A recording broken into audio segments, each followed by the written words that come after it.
People say blood is everything. That family is the one thing you can always count on. But what if everything you believed about your family was a lie? If you told me a year ago that my own mother would look me in the eyes and say, "You were never really mine," I would have laughed. But that's exactly what she said. And that sentence didn't just break me. It changed everything I ever knew about myself. This is the story of the day I stopped being a daughter. I always felt different. Not in the dramatic, I'm special way. I mean different in the way that makes you feel like a guest in your own home.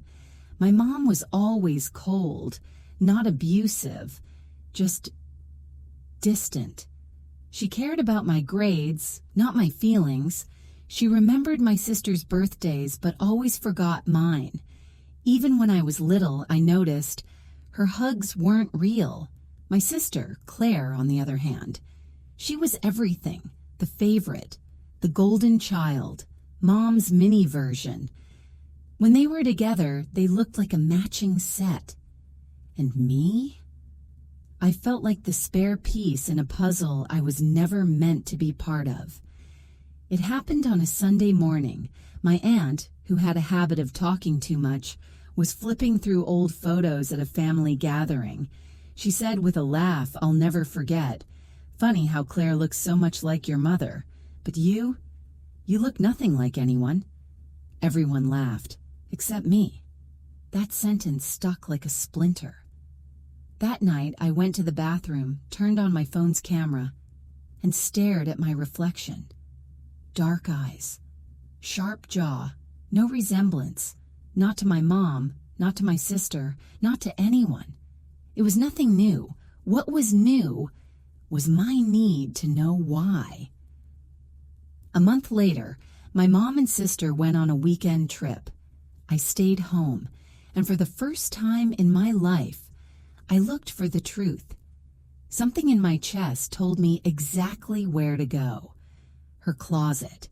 In the very back, hidden under old blankets, was a box. Small, locked. But the lock was old, and I was desperate. Inside were documents and letters. And one thing that changed everything, my birth certificate. Not the one I'd seen, not the one framed on the wall years ago, a different one. It had my name, but the mother was listed as someone I had never heard of. When my mom came home, I didn't scream. I didn't cry. I just walked up to her and said, "Who is she?" She froze. I saw it instantly, the panic trying to hide behind her face. She sat down, stared at the floor, and said the sentence I swear I will never forget. "You were never meant to know. I was adopted. Not in the loving, chosen child way, not in a beautiful story of a couple who couldn't have kids. No. My biological mother was 19 when she had me. She died shortly after. My mom never told anyone she wasn't my biological mother. Claire knew. Dad knew. I was the only one left in the dark, in my own house. But the worst part wasn't the adoption. The worst part was the truth behind it. My mom didn't adopt me because she wanted me. She adopted me because my biological mother was her sister, and I was a debt she couldn't refuse. After that, everything spiraled. I didn't feel betrayed because I was adopted. I felt betrayed because for 17 years, I was treated like a burden for being a secret.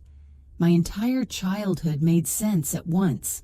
The distance, the coldness, the shame. I wasn't the daughter she wanted. I was the obligation she resented. 2 days after I confronted her, my mom knocked on my door. That alone felt strange. She never knocked for me. She sat down across from me, her face unreadable, and said, "I did what I thought was right.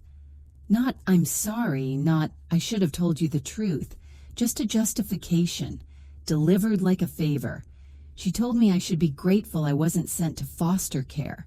She told me she sacrificed everything to raise me. She even said she did her duty, as if that was the highest form of love. I listened quietly. Then I finally said, "You gave me food and a roof. You never gave me love, and I deserved that."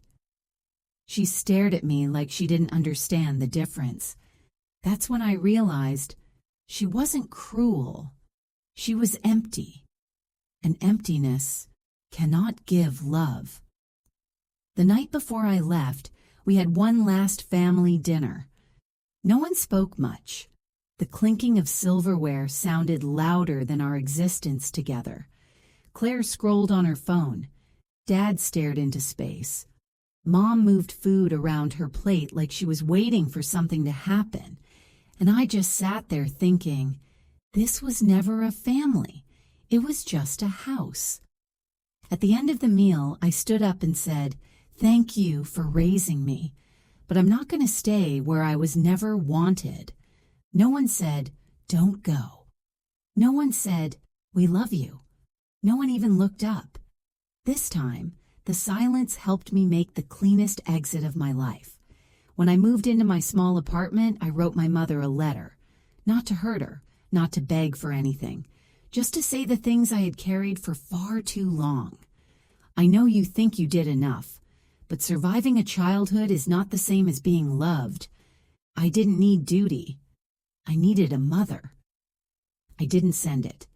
Instead, I burned it in a metal bowl, watching the words curl into ash. It wasn't revenge. It was a release. And when the paper was gone, I felt the thing I had searched for my entire life: peace. It's been a year. I've met people who love me without needing a reason. I learned that family isn't an obligation. It's a choice. And I finally let myself stop blaming the child I used to be. She deserved better.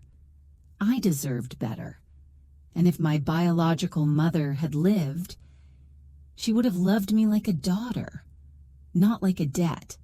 And I'll spend the rest of my life making sure the girl I used to be finally gets what she never had: love, belonging, and peace.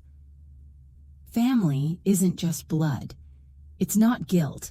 It's not secrets. Family is truth. It's choice. It's unconditional love. And if the people who raised you never gave you that, it's not because you were unworthy. It's because they were never capable of giving it.